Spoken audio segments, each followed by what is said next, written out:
Hey there, listener. Welcome to the Deep Share Podcast. I'm your host, Andy Rouse, and for the last couple of decades, I've slowly been opening my eyes to a very different world than the one I grew up hearing about. And the more conversations I have with interesting people, the more mystifying this world becomes. So without further ado, let's get deep. We've got science to celebrate! Demons bliss out! After what, baby? Come on! There is rebellion in the wind. It will crush. Everything I've said is true. It's real. Dinosaur fossils? God put those here to test our faith. A damn lie. I saw them with my own eye. Did IQs just drop sharply while I was away? We did illusions, man! None of it is true! I'm not insane. This is mass madness, you maniacs! In God's name, you people are the real thing! We are the illusion!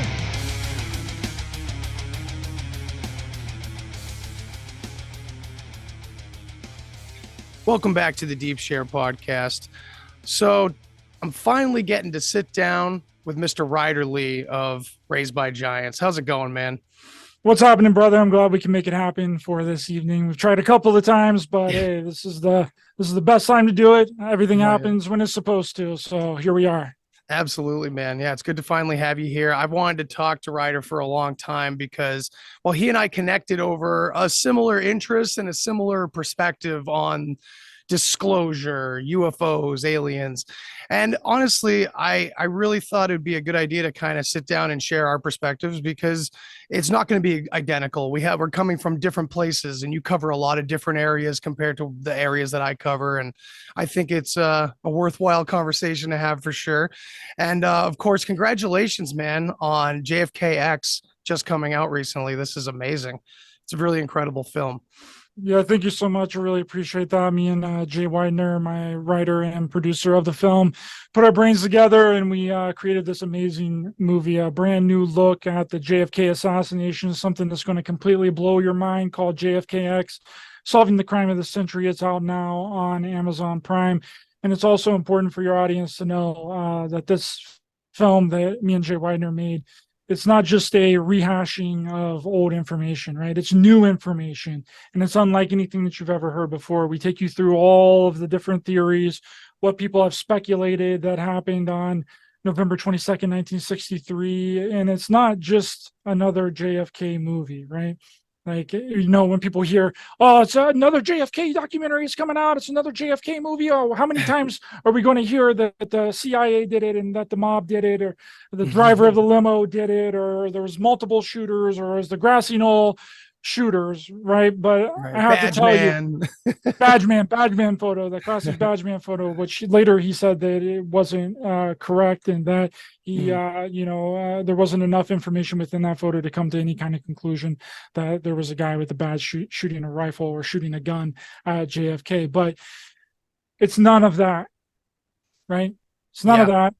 And which we do examine a lot of things in the film that people are really familiar with, like the mob. There's a huge section in the beginning of this film. That's one of my favorite sections, actually, is the huge examination of the mob and what RFK was doing, which RFK is JFK's brother, right? People are getting this stuff really confused nowadays because JFK Jr., which is RFK Jr., which is RFK's son, is now running for president. But right. RFK was basically, he was going after the mob hardcore. He was prosecuting all these mobsters. And and he actually got Joe Valachi to actually admit that there was a mob, because back then in the 50s and the 60s, the mob wasn't well known. I mean, people were thinking that the mob didn't even exist. They were kind of like this boogeyman out there and everything. But examining everything that RFK was saying during that time, it's mind-blowing, dude. And you watch the film, you know what I'm talking about. Yeah. Everything that RFK was saying, and we put it in the film, JFK X, Solving the Crime of the Century, is what everybody parrots throughout this community, right? Everything that he was talking about is what everyone talks about now. Yeah. Which is absolutely completely unbelievable. Everything he was saying, he's saying that he's uncovered this this huge section of governmental organized crime, and that there's sections of the corruption is huge everywhere. And this is in the 60s. And imagine if that's what he was uncovered in the early 60s, imagine where it is now. So Right. JFK and RFK definitely seen where the country was heading, and they were trying to stop that. They were trying to stop it. And I don't think that they knew how deep this organized crime and mob really ran, and they realized that they couldn't stop it. So if you're interested in watching JFK X, mine and Jay Widener's brand new documentary on Amazon Prime, I highly recommend it. And if you could leave a review and a star rating, because we don't have a huge production company behind us. We don't have anybody that's pushing this out. It's really just me and Jay and the people that watch it, that like it, that share it with their friends and their family. And that's the way that it goes. It's a grassroots type of thing. And I really appreciate it if you check that out. We put a lot of work and a lot of effort and a lot of time into making that film. Yeah, it's incredible. I can vouch for it. And I'll be writing a review, man, for sure. I wanted to say that within the first 2 minutes, I was like, I'm so glad this was done by Ryder and Jay, because they have the broader perspective. Whereas you go throughout the years, and I'm not saying that other filmmakers or other people that have made documentaries about JFK are just total tunnel vision necessarily, but when it comes down to it, most of the conspiracy theories around JFK they became mainstream. It was very mainstream to think about it. So coming from two men like yourselves who have a very wide range of perspective when it comes to the fuckery that's going on behind the scenes and on different levels and perspectives, I really appreciated that you guys were tackling this, and you guys did not disappoint. So everybody, without giving too much away, go check that out as soon as possible. Yeah, the JFK. Yes, thank you so much. JFK X, solving the crime of the century, and JFK assassination and the conspiracy theories surrounding the JFK assassination is a lot like other conspiracies that run around in this community. Yeah. Right. Oh yeah. Because people, when they're not given the truth, Andy, they will create their own truth. Mm-hmm. And that has been the sole problem with this community in general, and all of the communities, the UFO community, the spiritual community, the conspiracy community, the cryptid community, all of it, right? Psychedelic community. It has been created by us.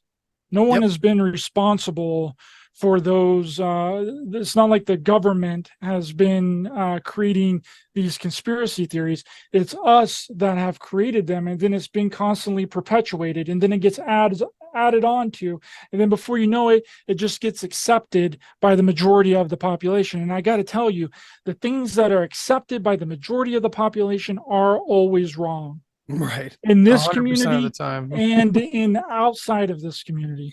And I've really been trying to expose that with my UFO cult series that I'm doing on my YouTube channel, Raised by Giants, and it's a podcast as well, and you can check that out. But by examining these UFO cults, because this is really what I first started out with, right? I started my show being about spirituality, because when I first started my show back 3 years ago, I was like, well, why is everything so messed up? Like, why have we created this culture that seems like that they don't care about anything? There's something that's missing here. Why would we rather film somebody in a fight than actually get into the fight and break up the fight? Or why would we rather film somebody that's drowning than actually jump in the lake or the river or the ocean and help them and save them? Why would we rather film? There's something wrong here. There's something missing here. And I came to the conclusion at that time that it was a spiritual thing that people were missing, right? And then it evolved from spirituality into UFOs and extraterrestrials. Then it got out of UFOs and extraterrestrials more into the remote viewing and the psychics and the governmental remote viewing programs and psychic programs. And then it went into MK Ultra, and then now it's just evolved into these UFO cults, because it's very important, Andy, to figure out where a lot of these thoughts and these ideas come from. And I've proven without a shadow of a doubt that a lot of the theories and thoughts and ideas surrounding extraterrestrials and extraterrestrials landing and saving humanity, and that there's going to be this global disaster, and that there's ships all around our planet, and that the universe is heavily populated, and all that comes from these UFO cults. Yeah. All of these Specifically. thoughts and ideas come directly from these UFO cults. And when you go back, you can see, and it's just different kinds of terminology that we've been using, but some of them are still going on today, like the Ashtar Command cult. Oh my God. Yes. I actually interacted with them on Twitter this afternoon. I can't remember what I said, but something troll worthy. I don't know, but they're always putting up ridiculous things. And it's really kind of like one cult when you step back. Yeah. In a way.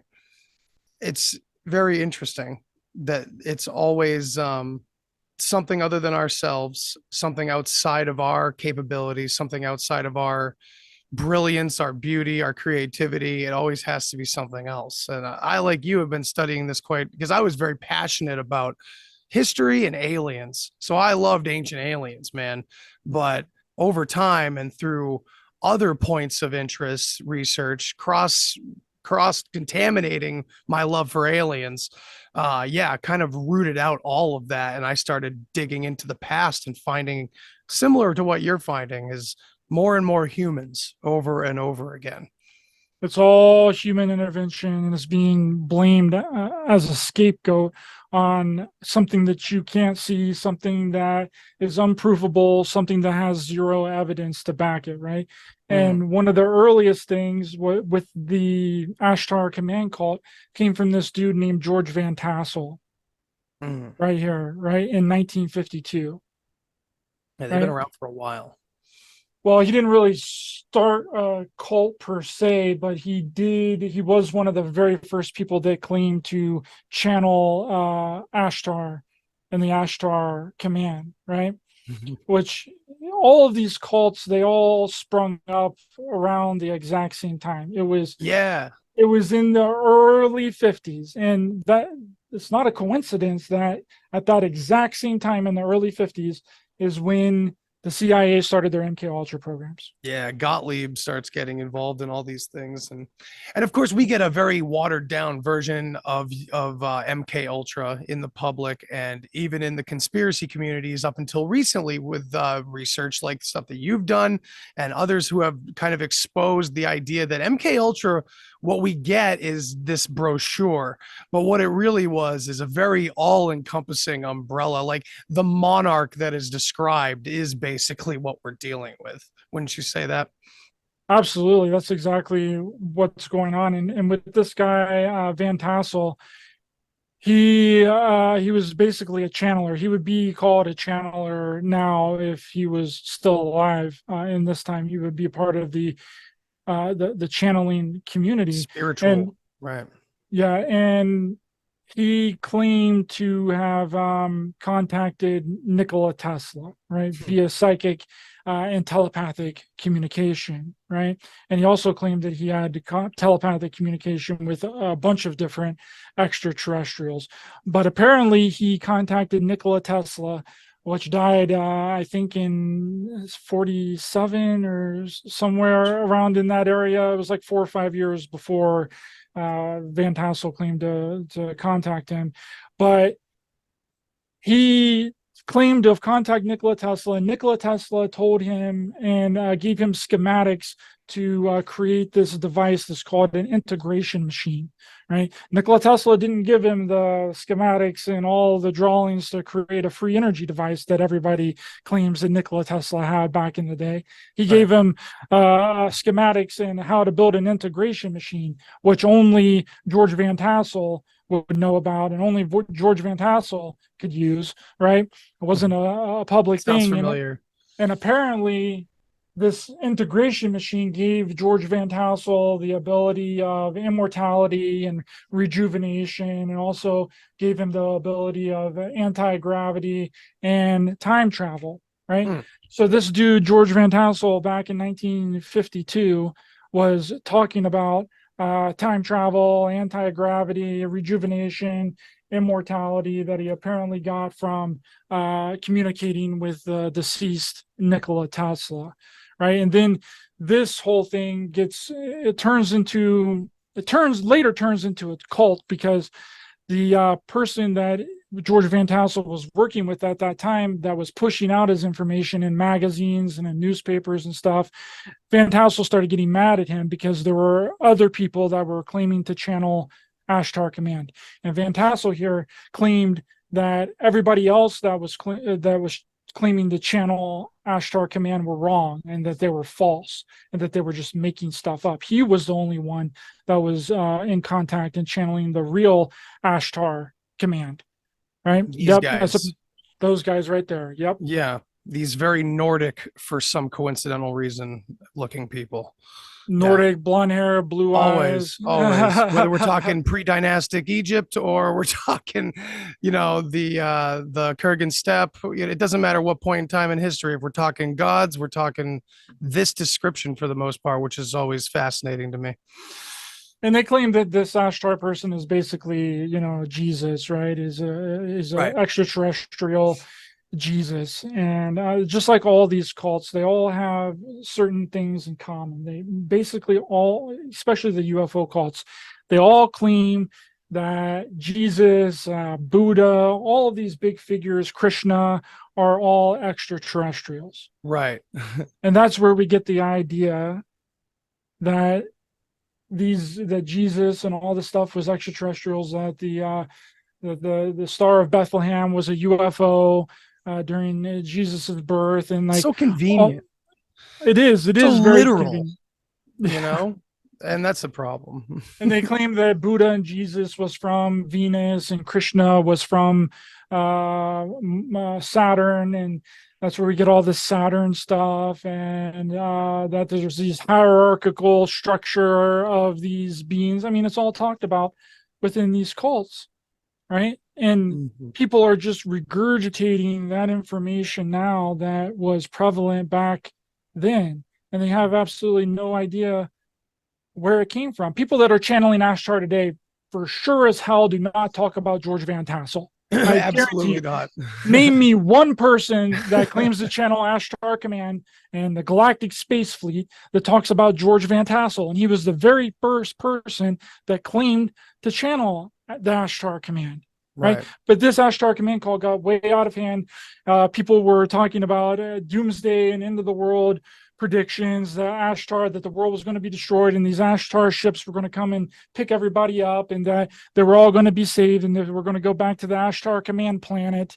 And then in the mid 90s to early 90s, whenever the internet got very prevalent, they used the internet to convey their made up nonsense Ashtar Command stories. After every single one of their predictions from all these channelers failed, right? They had to switch it up and then create something new. So then they started claiming that everybody that came before them, even including George Van Tassel here, that started the Ashtar Command channeling, were wrong, and that they were infiltrated by a breakaway Ashtar Command group, an evil Ashtar Command group that was giving them false information, and only them, this new Ashtar Command cult on the internet in the mid to early 90s, were the only ones that had the real Ashtar Command. And then they gave channeled messages, and then they gave their people that wanted to channel Ashtar a set of rules,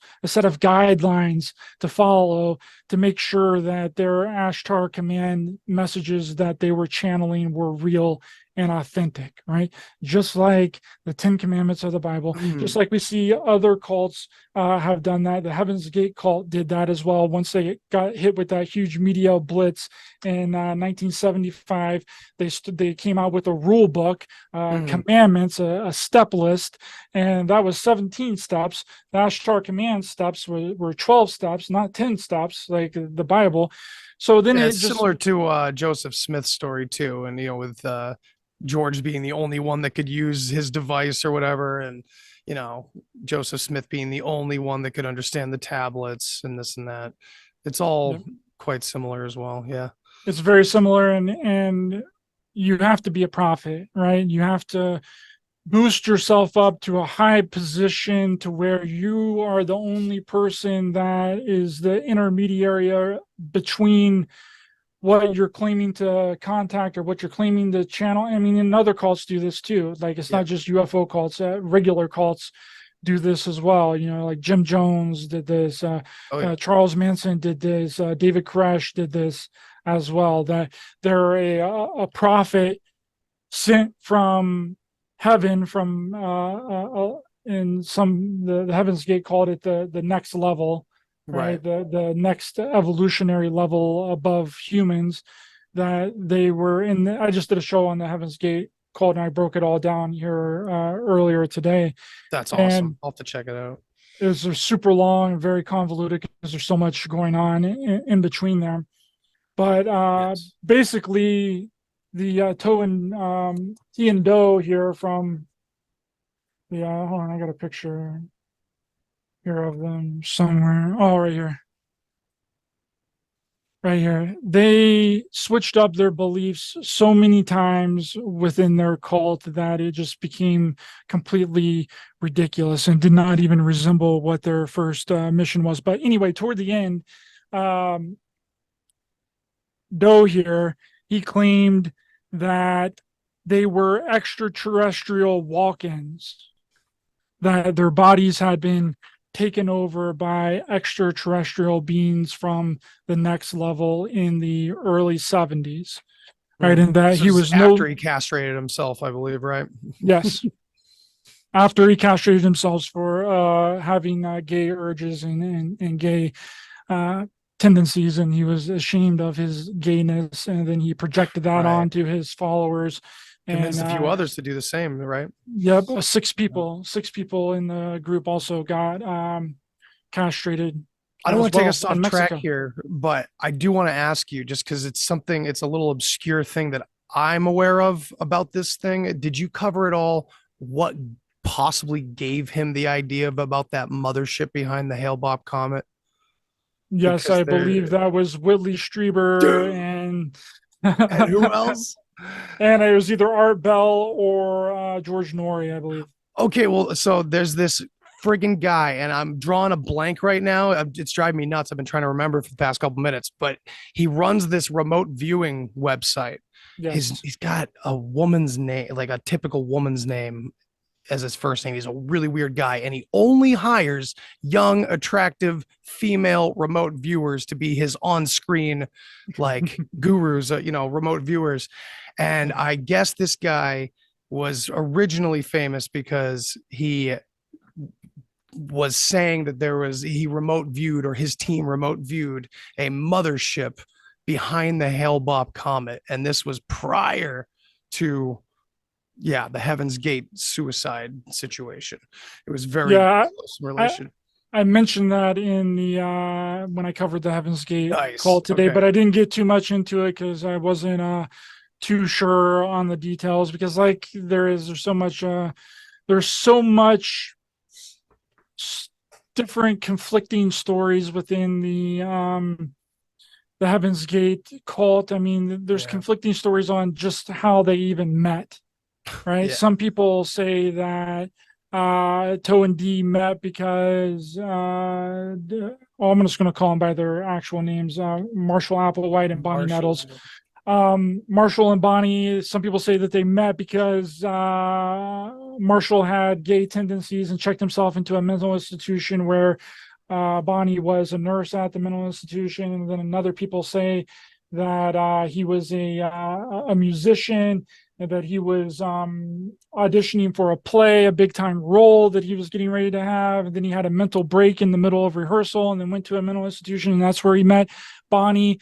And then other people claim that they met at a drama school, and then other people claim that he was a music professor, and that's how they met. So it's very convoluted, and no one has a clear story on that. The super ultra mega awesome UFO cult, and nobody knows how they met, right? That's a huge red flag right there. So absolutely.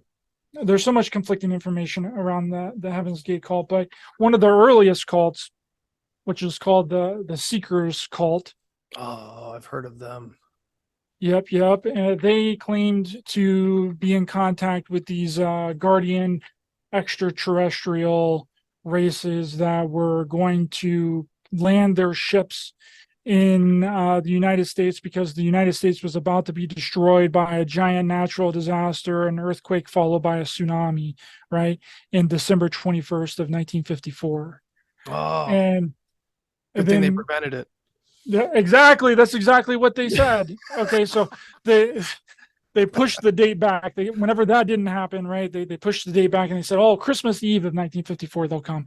That date came and went. Then they were like, "Oh, okay. Well, the reason that they didn't come and the destruction of the United States didn't happen is because we were such good cult members and we did everything that we were supposed to do. So the U.S. no longer has to be destroyed." So this guy James Fetzinger, right?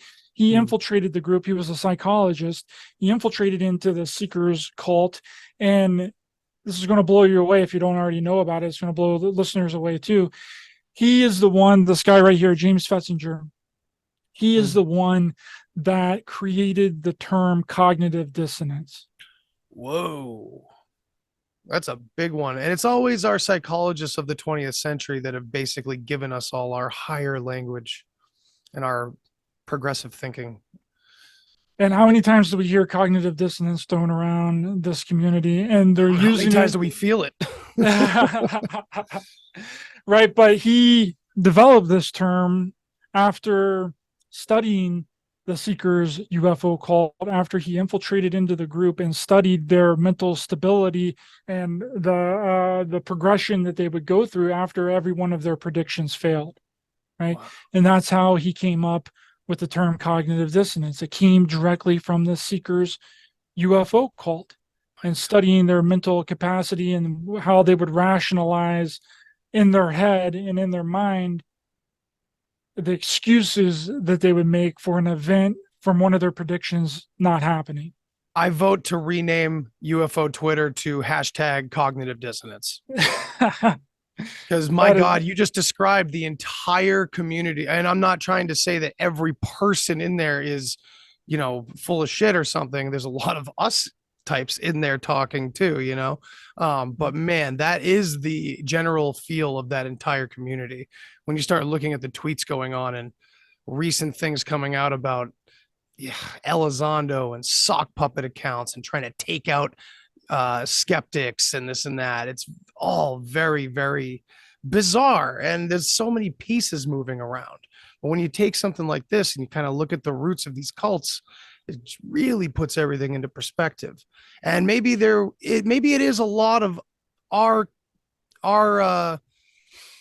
tendencies to let our imagination fly. But I would say that, you know, it's not all us. I would say that there is some sort of push that's given to us by some sort of shady shadow government, you know, entity or secret society connection, or, you know, I'm not going to say reptilians because I don't believe in that shit, but, you know, the overall idea of these elites or something, this secret group that has the keys to things in a sort of way. There is some sort of push to begin with. And you look at people like Elizondo and others that fill those roles as, you know, they come off, I keep calling him Uncle America because he literally just looks like an uncle fucking flipping burgers. You can trust him with anything, man. And he's got so many people roped in. It's just the whole community is like that. So, I mean, I don't like to go that it's all us, but I do agree with you that most of it is us, that they just know how to push us, in my opinion. Well, the way that this works is that people hear little pieces of information that's been regurgitated from a lot of these UFO cults, right? Yes. Like Marshall Applewhite in the Heaven's Gate cult, he was talking about how our belief, whatever we believe in and whatever we know pertaining to the afterlife, is what we're going to get whenever we die, right? So whatever it is that you believe in. If you believe in heaven, that's where you're going to go. If you believe in hell, that's where you're going to go. If you believe in a super ultra mega sweet mothership that's going to come save you and take you to their amazing planet, that's what you're going to get, right? Now, how many people have we heard in the community regurgitate that, especially in the spiritual community? The first person that I ever heard talk about that was Jordan Maxwell, right? And that's not bashing Jordan Maxwell at all, but I thought that that's where that came from, because that's the first person that I heard talk about it. But it wasn't. It came from Marshall Applewhite in the 70s, 80s, and 90s. He's on video talking about this. Right. You know, so that's how easy we have selective memory when it comes to these things, right? We can take on a lot of information all at once from a bunch of different sources, but we forget where the source of that information comes from. So over the years, all that's happened is a select few people have heard stories from the Seekers cult. They've heard stories from the Atheist Society cult. They've heard theories from the Raelian movement that started in 1974. This guy here saying that the Elohim contacted him and came to him physically and told him that the Elohim have been mistaken for God and that they're really extraterrestrials back in 1974, right? Right. You hear little pieces of certain things, and then what people do is they just mix it up all together. Right? Absolutely, yes. And they make what I've been calling, which I termed it, is a conspiracy burrito. Right? Oh, I like it. Sounds delicious. It's so yummy. Oh my God, it's got everything in it. It's got time travel. Never ending, I hear. There's like endless refills on the soda.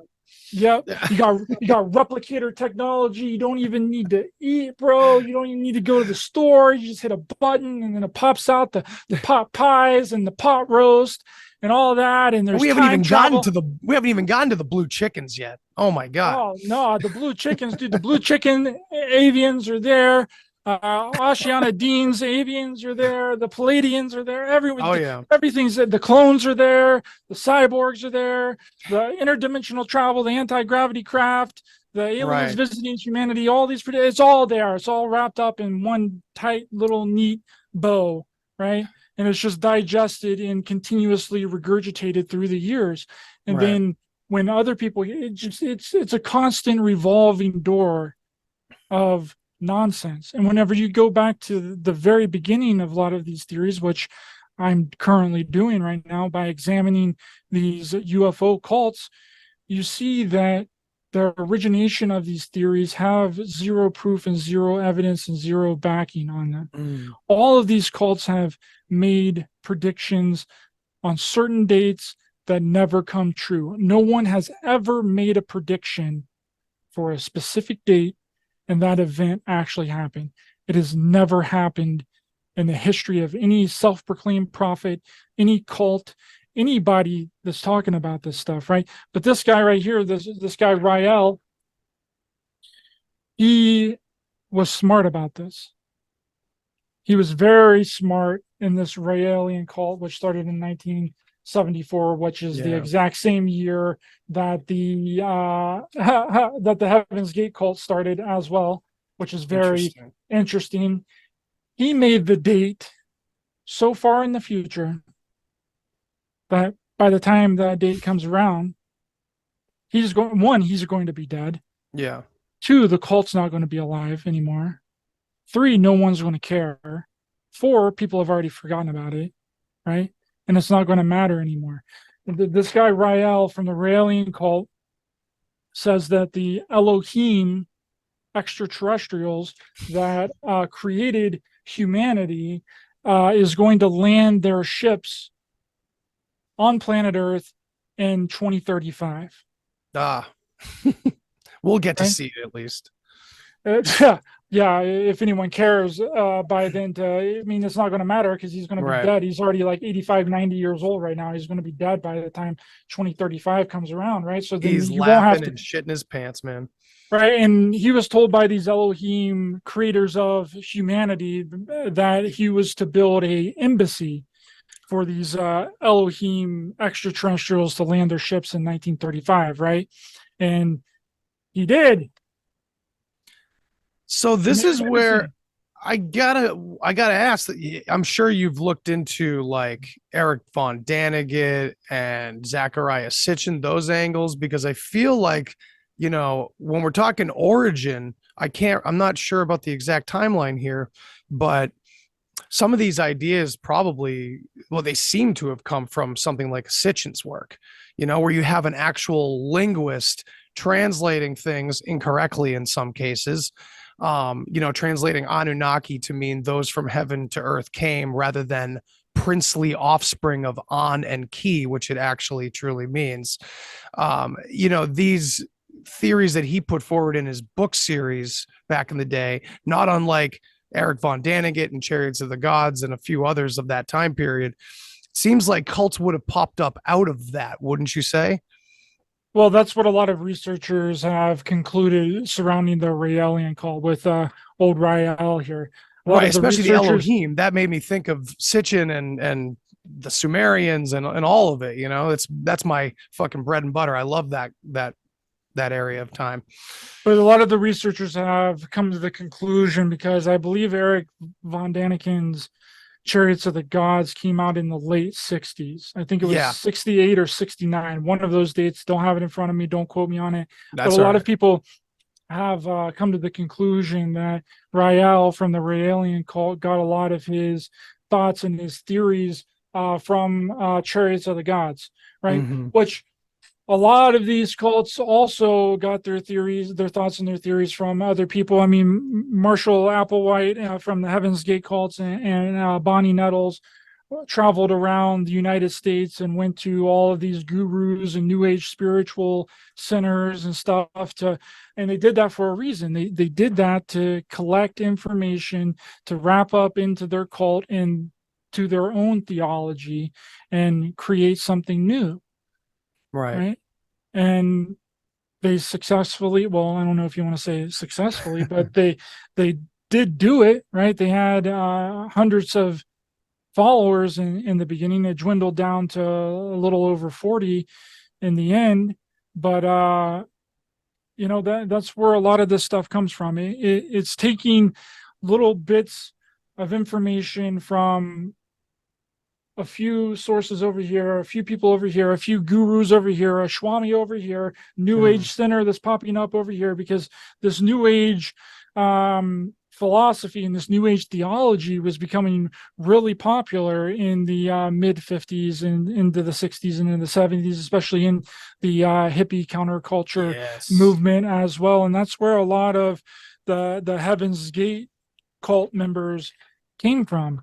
They came from the hippie counterculture, the people that were that did not like organized religion, that did not resonate with, a lot of the mainstream religions of that time, and they wanted something new. And then here comes along this dude, Marshall Applewhite, that's got all these crazy, wild, well, I don't want to call them crazy because a lot of it has been regurgitated right back into this community. I would say different theories that people had never heard before. I mean, that's what a lot of the members talked about after was that, and even during that, they were really intrigued by it because it was something that they had never heard before. Right. Yeah, man, looking at the 20th century and how this kind of unfolds, I keep thinking while we're talking here about Crowley and the Theosophical Society, and how that was a totally different era, but it was when the occult and the New Age was kind of subversively entering pop culture all over the place, and it reemerged in the 60s. And we're talking about MK Ultra and the hands that push things around behind things, and these are all areas that are very connected. And I'm curious if you've looked into, say, Crowley, like in his channeling of what I consider to be the first gray alien drawing in modern history. I don't know about you, but his lamb drawing, I wonder if you've thought about that or looked into that area compared to where all these other influences are coming from. Yes, and I'm going to get into that on my next episode, UFO Cults Part 4, Nice. because I'm going to be studying the Order of the Solar Temple. I don't know if you've ever heard of them. Yeah, But absolutely. This is good. yeah, Order of the Solar Temple, which has a lot of connections to Aleister Crowley and the OTO. So I don't really want to get into Oh, that's that okay. right at the moment. That's coming next week. So that'll be part 4 of UFO Doomsday Cult. We're going to be going into the Order of the Solar Temple because there's a lot of things Yes. that's going on there with Aleister Crowley and this organization and the OTO, and a lot of occult themes, and I'm going to unravel that whole thing. Oh, I can't next wait. week. Yeah. Because and I believe when this episode's out, that episode will already be out. So please go check that out on Raised by Giants. That's awesome, man. These are the areas that I'm fascinated by. I kind of look deep into ancient history to kind of unravel some of these things, because the ancient alien hypothesis seems to be well, obviously it's been prevalent and popular for a long time, but now we get little bits and pieces hinted from, these talking heads. I would say Bob Lazar was one of the most prominent ones, but Elizondo's made mention of it. Mellon's made mention of it. These archaeological digs and things like that. And I feel as though that is where the bread and butter is when it comes to if there's any sort of psyop going on, because what are we really after? All of us in general is who we are and where we come from. And we're already talking here about this super synergy between the spiritual and the UFO phenomenon. And I don't know, for me personally, maybe I'm too paranoid still. Maybe I need more unraveling, but it looks to me like there's some serious orchestration going on. And, I'm taking into consideration these thousands and thousands of years of these repeating symbolic cults over and over again. And yeah, it's just really, really interesting to see how this all comes together. Yeah, there's a really big problem within the community. People always they're always clamoring for the truth. Everyone's always saying, give me the truth. I want the truth. I need the truth now. Please give it to me. Right. But that's not really what they want. They want their own thoughts, theories, beliefs regurgitated right back to them, right? Yeah. And they don't want the actual truth, because it would completely destroy their what they already previously thought. It's like an awakening within an awakening, right? I just posted on Facebook earlier that that the cover, what people think the cover story is, right, is the actual cover. It goes even deeper than what people think is going on. So the cover is the actual cover, and there's something that's being brushed under the rug within the cover up. Right? Absolutely. And that's what people, they don't want to hear that, right? They don't want to hear that there's no proof of extraterrestrial life. They don't want to hear that there's no evidence of extraterrestrial life. They don't want to hear that a lot of this stuff has been made up by people that are trying to get a following, that are putting out these extravagant stories of abduction and aliens visiting the planet, that the earth is so that the universe is so populated with this booming life, right? Mm-hmm. Where are they at? Show me where they are. They're Andy. all among us, man. I mean, that's really the only theory that I can come up with, is that they are here and they are us. Yeah. We are the extraterrestrials, right? Oh, absolutely. Yeah. Certain. That's the only explanation that you can come to based off of really analyzing the whole extraterrestrial movement and the UFO phenomenon, right? It's the only common sense and critical thinking possibility that you can really come to. There's no evidence of life outside of our planet, physical life, right? And that's in a physical body like we are. Right. There's no proof of any extraterrestrial. The only thing that we have, Andy, are stories. Right. Absolutely. We Anecdotes. just have stories. And And this stories is where are not the proof. spiritual angle comes in. And this is where they need, or they, whoever they is, they need that spiritual angle, because the anecdote takes on a whole new level of seriousness, or it's revered a little differently, especially with the new age movement and things like that. The heavy influence of my truth versus your truth can coexist, and I find that extremely problematic. And I get into arguments with really good-minded, nice people who put that out there, and I don't mean to, but it's like you're I don't know. For me, it seems that, we are existing in a mutual ground here. No matter how spiritual or magical or subtle, whatever what's really going on is, this right here is a very common ground. Physical is physical. I think we have been taught to let go of it and try to only look beyond it. The whole idea behind quantum physics that's promoted is the idea that physicality is bullshit or nonsense. And I find that that's part of the story, but not the whole thing. And I believe that that's what's being focused on more than anything.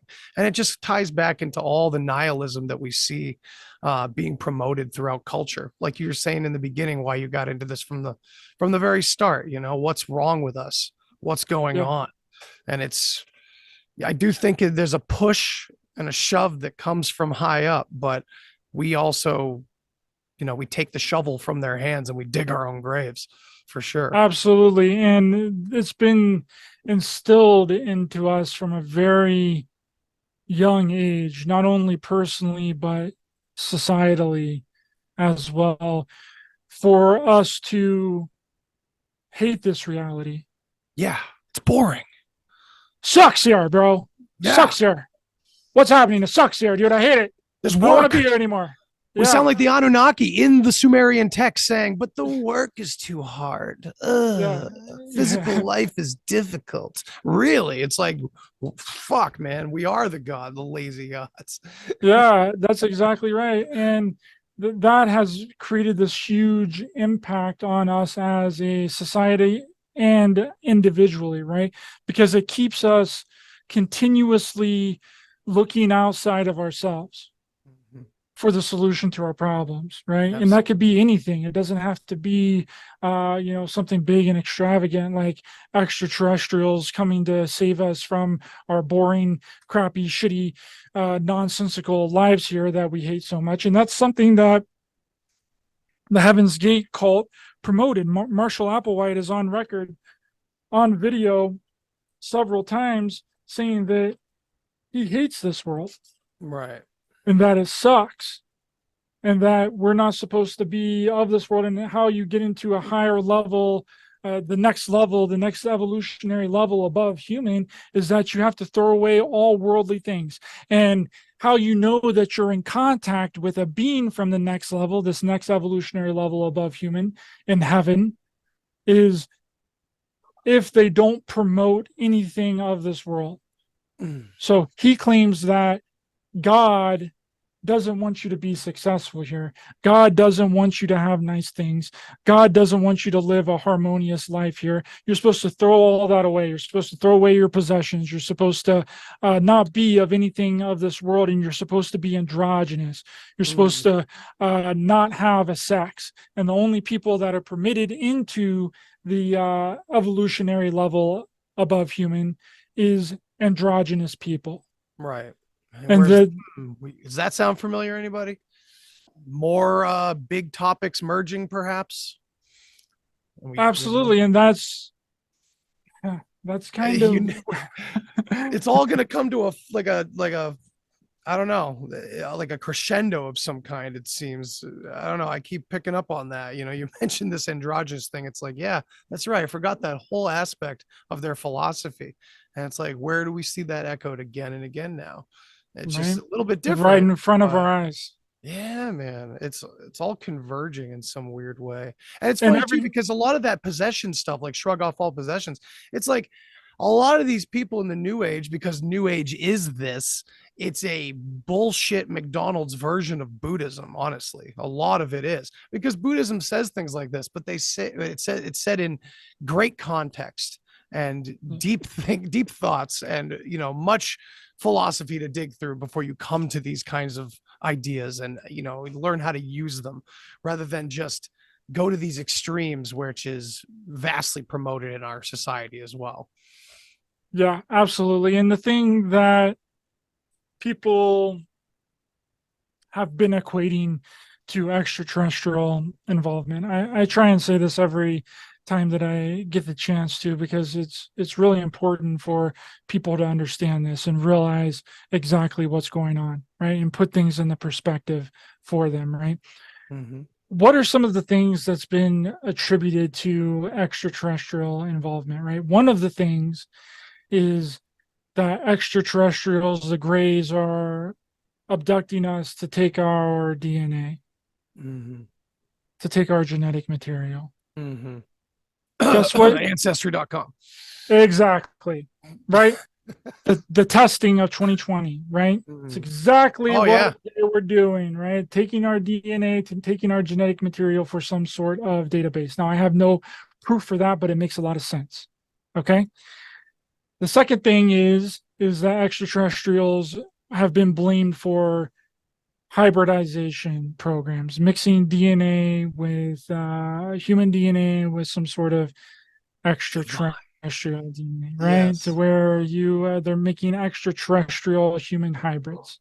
Yes. Well, what are we doing right now at this very moment, right? iRobot, which again, not to cut in too much here, is the tale of Adapa from Sumer.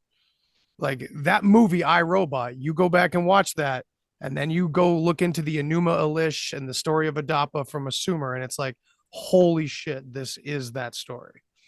And we are now the Anunnaki. And it's very weird. And they've turned, that's what the hybridization is. It's not a hybridization of some extraterrestrial race, because they don't exist, right? Mm-hmm. It's humans doing this to humans, and the hybridization is a hybridization of human mixed with technology. Bingo. And it's being done right in front of our eyes, but the people that could do anything about it in this alt community, thinking that it's some hairy fairy nonsense, space galactic command gray reptilian aliens that's doing it to us, that we can't do anything about, right? You can't do anything about super highly advanced extraterrestrial aliens that are all around our planet, right? Exactly. And that's why they blame it on them. Right. It's a scapegoat. It's being blamed on something that you can never see. There's no proof for it. There's no evidence for it. All the while, something else is doing it to us humans, or doing it to humans on the planet, but that gets brushed under the rug for nonsense space alien evil invaders. Jinn, gods. I mean, it sounds like a game that's been played for quite a while, and our language is just yet again being upgraded. Yep. And I hope people really listened to that and they get that through their heads, and because maybe if they do, maybe something can change, or maybe we can do something about it, right? But we can't do anything about it by people continuously talking about space aliens and evil extraterrestrials and the gray aliens and the Palladians and the Arcturians and the people that are saving us and the people that are fighting the evil ones, and that there's this galactic war and there's this battle for humanity that we never see. We have telescopes, we have all kinds of different equipment to see on the surfaces of other planets. We can see that none of them are inhabited. You know what I mean? It's a huge psyop. And we didn't even cover Corey. We didn't even touch him. And Ryder's done plenty of work, deep work on that whole situation as well. The 21 and back, the super soldiers, the secret space program, which, I find often, as well as you find this often in your research, that these terms, they root back to real things. often, Yeah. but they have nothing to do with the chaos that is involved in the mythology around them. Where Yeah. like, something like Project Looking Glass is Yeah. seen as a time travel or a look into the future kind of situation. And then someone like you comes along and kind of stomps on those fantasy parades that people have going on over things like that, And I Yeah, really appreciate 1952, that. the Operation Looking Glass was a Air Force command post, an Air Force operation to put a nuclear launching pad in space, right? It had nothing Yeah. to do with seeing into the future, seeing into the past, any kind of time Yeah. travel. It's not a Nonsense. fucking pensive from Harry Potter. Right. Now, the thing is this is always mixed with what I believe. And I know you said you started the show on kind of more of a spiritual level. Curious where you stand here, because I do believe that there is, I guess, what we can call from our perspective here in duality, in human drama, magic, quote unquote, going on within consciousness, within the connection we have with one another, this flabbergasted, crazy experience called life that we have going on. There is this root that's in us that is this mystery seeking thing, I guess you could call it. And I believe that this is exploited to its utmost, as much as humanly possible. And as you were saying earlier, that you want to try to get that message out as much as possible. Well, I'll sound like a broken record now as well.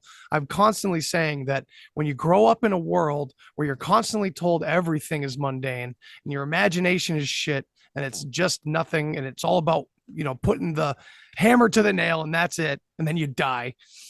When you're told that your whole life, and then you have a legitimate experience within your own consciousness or something to turn your head enough to know that mundanity is not exactly the best description of the world, it's really hard to close those gates or see what we're talking about tonight.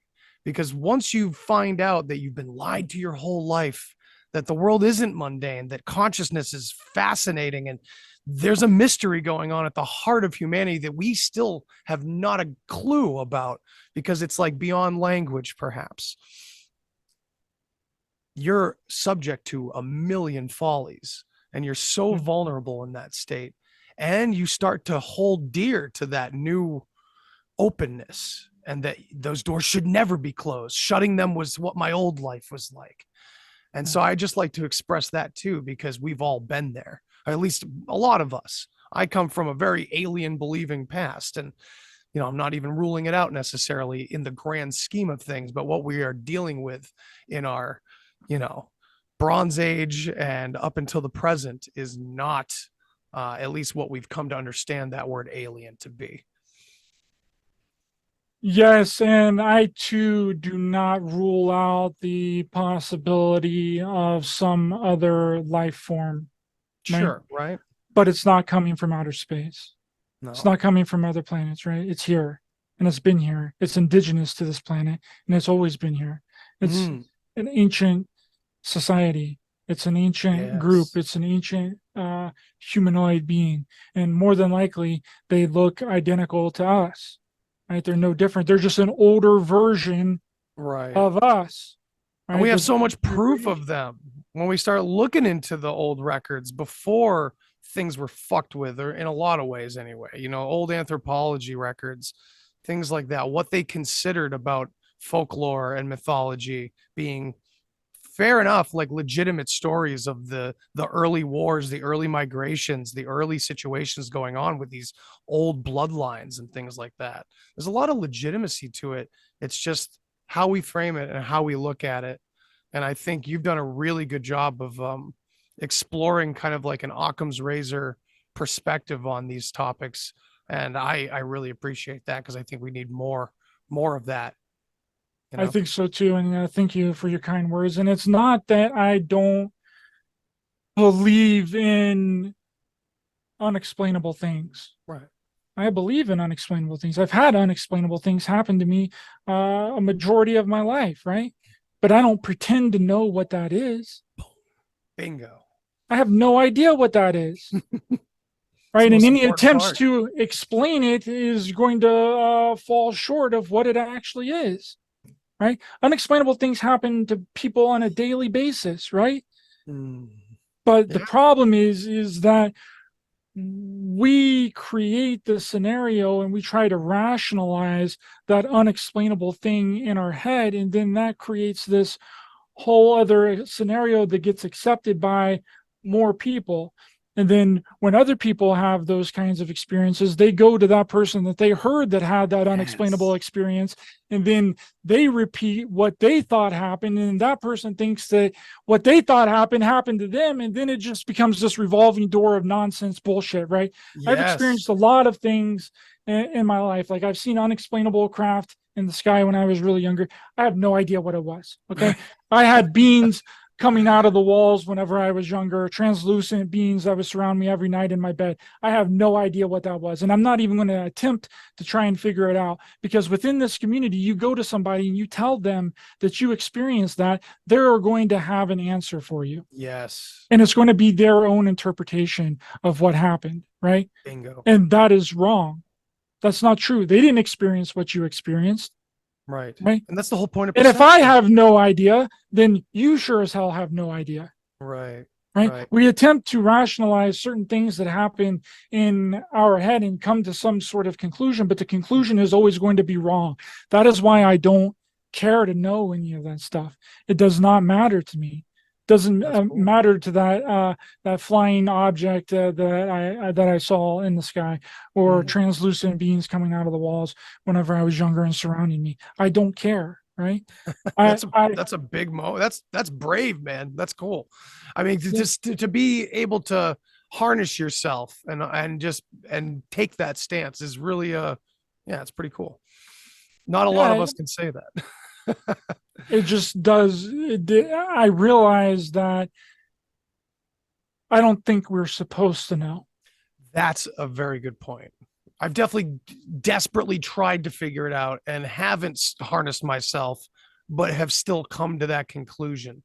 And a friend of mine and I talk often about how a lot of times we end up coming to that conclusion over and over again and get addicted to the mystery itself. And yeah, you can get lost in a lot of rabbit holes. Not to say that there's nothing good that can come out of it. Exploring yourself and your consciousness and your subconscious, amazing things can come of that.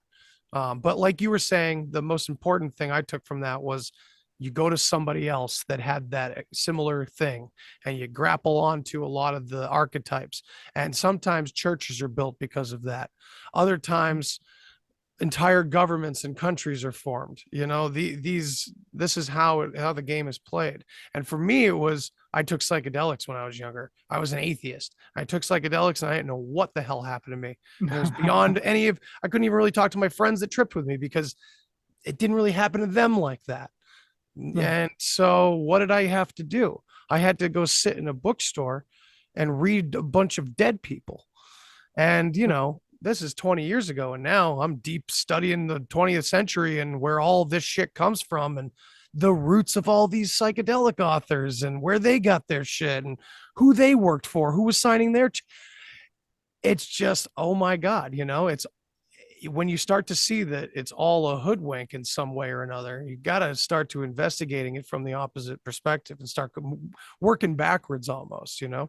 Yeah, you got to deconstruct it and revise it, right, as you go. But so many people are stuck on a certain thing and they don't want to go any deeper because it exposes what they previously thought and I've rearranged my thoughts and my beliefs several times. I mean, that is healthy. That is healthy to do all the time. You do it when new evidence is presented, you have a new thought and new theory. It's okay to say that you were wrong about stuff, right? I've said it several times. I was wrong about a lot of things, right? But people have such an ego about them that they just double down on that belief. And when they're presented with a new thought and a new theory, they automatically shut it down because it disregards what they've been talking about for this entire time, right? Like if I were to go to somebody with my experiences growing up that was a part of this community, they would say, oh, you were abducted by gray aliens. They took you aboard their craft. They did all these experimentations on you, and they made you have sex with sex robots, and they took your sperm and like your DNA and all, and then I would be like, what are you talking about, bro? None of that shit happened, dude. Oh, you just don't remember, Ryder. They took that too. They try and shadow implant people, you know. Yeah, they try and implant things, and that's the problem with regression. And I've talked about regression several times before on my show and on other people's show, right? Regression, especially within this community, the UFO community and the abduction and extraterrestrial community, equate regression. Like if you have a regression, let's say that you were a regressionist, right? And you were a part of this community, and I paid you $300 to regress me. Guess what you're going to find? Every single time you're going to find that there was some kind of extraterrestrial involvement, right? Because that is your background. That is what I'm paying you to do. I'm essentially paying you to find aliens in my head. To find aliens in my head, right? And that can be suggested to the individual. I mean, if you look at Betty and Barney Hill, that's exactly what happened to Betty and Barney Hill. Dude, I couldn't let you go without that, because I've shouted you out and mentioned you on episodes when I brought this up, but I didn't know the details. And yeah, I wanted to know, because I know that there's no like actual proof, but there's like word of mouth or something within the military about the original take on that story. Can you just talk about that for a minute? So the original claims that Barney made before they got regressed, right? He made many claims to people, that his friends and his family and people that were that he was in contact with, that it was the military that abducted them, that he saw military craft in military uniforms with military officers, right? And if you look at their sketches and their drawings of what they later claimed after the regression were extraterrestrials, they look very similar to military officers. They have the hat and all that, you know, they look like military officers, which is kind of a layover from what Barney earlier claimed. So after the regression, Betty started saying that it was extraterrestrials. Now, I don't know if this was an implanted suggestion from the regressionist or if it was something that she then created, because trauma does a lot of things to our mind, right? If you're traumatized, your mind can create something that wasn't real, right, to explain what happened, right? Because your mind can't process it adequately enough to show you the real thing. It creates something. This is something very common within trauma. They figured this out during the MK Ultra programs, right? That if you can traumatize somebody to such a degree, then you can implant beliefs, thoughts, and ideas into their head that aren't true. Yes, absolutely. And that's what regression can be done. That's what can be done with regression too, right? You can get someone into a very relaxed state, almost like a hypnotic state, into a deep meditation. They can be talking about whatever they want. The regressionist can suggest or mention something completely opposite to what they're telling the regressionist, and then they will start to experience that. Right? So the regressionist could have been like, whenever Barney was like, oh yeah, it was the military. I see military people in military uniforms. It was a military craft. And then the regressionist can say something as subtle as, are you sure? Yeah. Are you sure it was just military? Yeah. Absolutely. And then that gets his mind thinking, oh, well, maybe there's something more to this, right? And then it starts creating a different scenario than the original thing that you actually experienced. I think thank you for giving that. The significance of that is so interesting, because the Betty and Barney Hill abduction is like a kickoff in the 20th century, is it not? Isn't that one of the our very first abductions in the United States? Yeah. And it's 1961. It comes from, in 1961, an interracial couple comes forward and puts themselves into the public eye, it's so nuts that this was all happening, and it has to do with aliens. It's so interesting how this all comes to be. But this hypnotic suggestion stuff, it's gone like open source at this point, because now they have the internet, now they have Instagram and TikTok and everything like that. Oh man. And the MK Ultra programs were running during this entire time. You know what I mean? Exactly. So it's like, that sounds like what an is MK happening? Ultra program. Yep. I'm going to reference this for the millionth time on my show. My good friend Thomas from Paranoid American, who writes amazing comics about conspiracies. He's got this one slide where it shows an underground laboratory and like a new recruit or whatever is being shown around. And behind the glass are all these dudes hopped up on psychedelics, attached to strings, dressed as superheroes fighting monsters. And it's like, oh, this is all part of the programming process. And it's just absolutely brilliant because it sums up so much, A lot of people always suggest like, oh, how could this many people be involved in a conspiracy? They're not. They're duped as well. They're shown exactly what we're told, and that's why we don't have time to get into it tonight, but the Sean Ryan just interviewed like 3 different whistleblowers that were on friggin' what's his name, my favorite human being in the world, Stephen Greer's big symposium. And of course that was 99% little drawings from school projects, just like he always has. My God, there's just so much of it to weed through, but I really appreciate you being here with me. Finally, we got to sit down and kind of dig our heels in on this topic, and maybe it could be the first of a couple different talks, because there's so much more we could talk about in this arena, Oh yeah, absolutely. I'm down anytime, brother. I appreciate you letting me come on and have this conversation. I think it went great. I really enjoyed it. And thanks for having me on, my friend.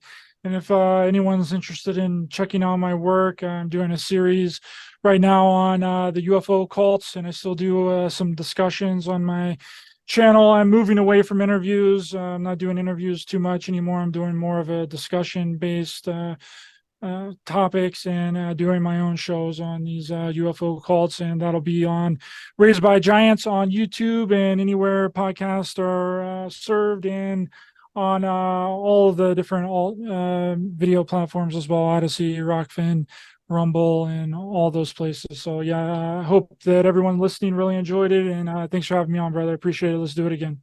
Absolutely, man. Yeah, this was great. And please, everybody, go check out Ryder's new documentary with Jay Widener, JFK X. That sounds like an interview for the future as well, if we can wrangle the two of you at some point. Yeah, congratulations on that, and keep up the awesome work, dude. I'll be keeping track for sure. Everybody, have a great night. See you next time. Thanks for listening to this episode of the Deep Share Podcast. If you want to hear more, then hit that subscribe button. Follow me on all the social places, and remember, think for yourself, but don't always believe what you think. Till next time. Human sacrifice, dogs and cats living together, mass hysteria. Enough, I get the point. You have meddled with the primal forces of nature. And you will atone. What do we know? What do we know? If I know what we know, then I can tell you what we know, and if someone else knows, okay? I mean...